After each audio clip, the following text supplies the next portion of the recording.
Welcome, welcome, welcome to 8 Minutes of College with your host, Renee Bailey. I am excited to be talking to you guys today because we are going to be talking about love on campus, love relationships.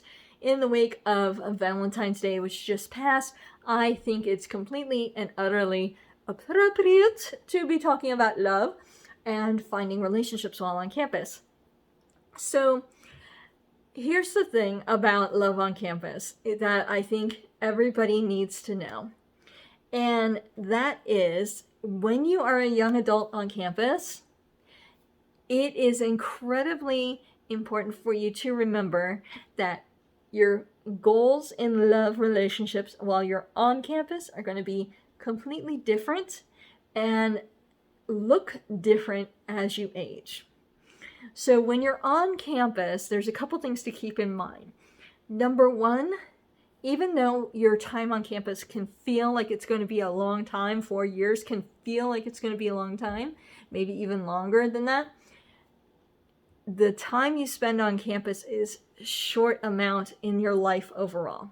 So the relationships that you build while on campus can and sometimes do last for the rest of your life.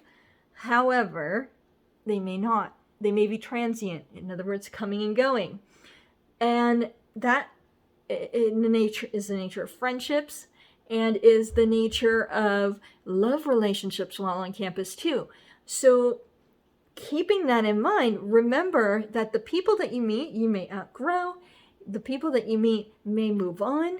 Whatever happens, a lot of times it's not the long-lasting relationship that you might have thought it was. So don't be hurt. It's not necessarily anything to do with you, but rather just the transitory and fleeting relationships that happen on campus at times.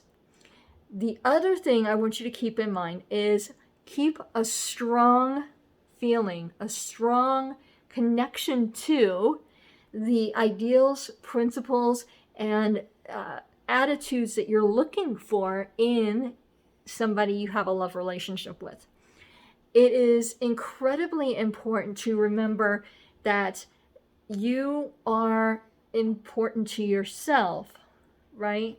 So any of the values and ideals that you uphold in yourself, you want to see in your love partner. It is incredibly important that you do that. So think of it this way. If I uphold truth, honesty, empathy, kindness, loving attitude, relaxed spirit in my life, which I do, I try to embody that.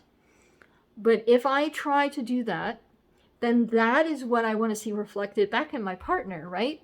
In whomever I'm dating. So whatever you hold dear values-wise, you need to seek that out in the person that you are going to connect with. You need to match each other that way. Because if you don't, that's when you see issues, right? There's not going to be any potential for anything longer term if you don't match that. So if your idea is for a long-term relationship, you've got to be thinking of, does this person, do I trust this person? Do they have the same drive as me? Do they have the same or similar interests to me? All of these things come together and make the person that you want to be around, right? It's not easy to be around somebody who is not your match that way. It's not easy to force yourself to go hiking if you aren't interested in it. So just because they want to go.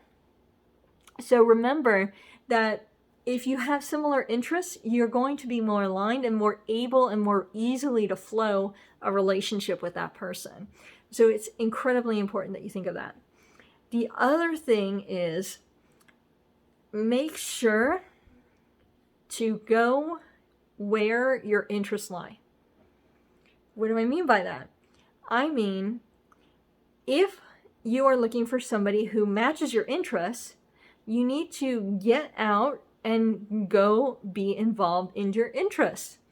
If you want to have somebody who's from your church, synagogue, mosque, whatever, somebody who is aligned with you religiously, then you need to be going to the religious services and hanging out with your fellow religious service attenders and seeing who has the same or similar faith to you. It is incredible. Or if, let's say, you are politically motivated and you want to be around somebody who has a specific set of political principles, then, maybe you join the Young Republicans or Young Democrats, whatever it is.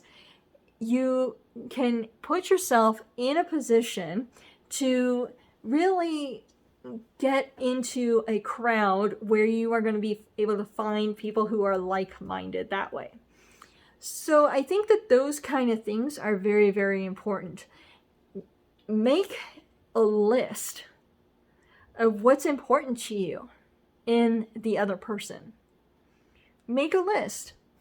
I want them to be involved in sports. I want them to be academically inclined. I want them to uphold empathy for other people. I want them to have similar motivations to mine academically. I want all the, A, B, C, D, E, F, G. Write it all down. Write it all down. It is incredibly powerful to do that because just like I've said before, with regard to, like, if I said, look, there's a green car, and then all of a sudden your brain is looking for green cars and finds tons of green cars. If you make a list of the values that you want and properties that you're, for lack of a better word, properties, characteristics, let's change that word to characteristics. If you make a list of the values and characteristics that you want in your partner, you are more likely to find the person who has those characteristics. So that is pretty much what we wanted to say about relationships. If you have questions, please leave comments. I would love for you to come follow me on TikTok. I do wonderful little videos, short form videos on there for people to learn things and process college and, basically uplift themselves on college. So please come to TikTok. Please check out my course, Slay College, on Thinkific. And I just can't wait to join you next time on 8 Minutes of College. Love you guys.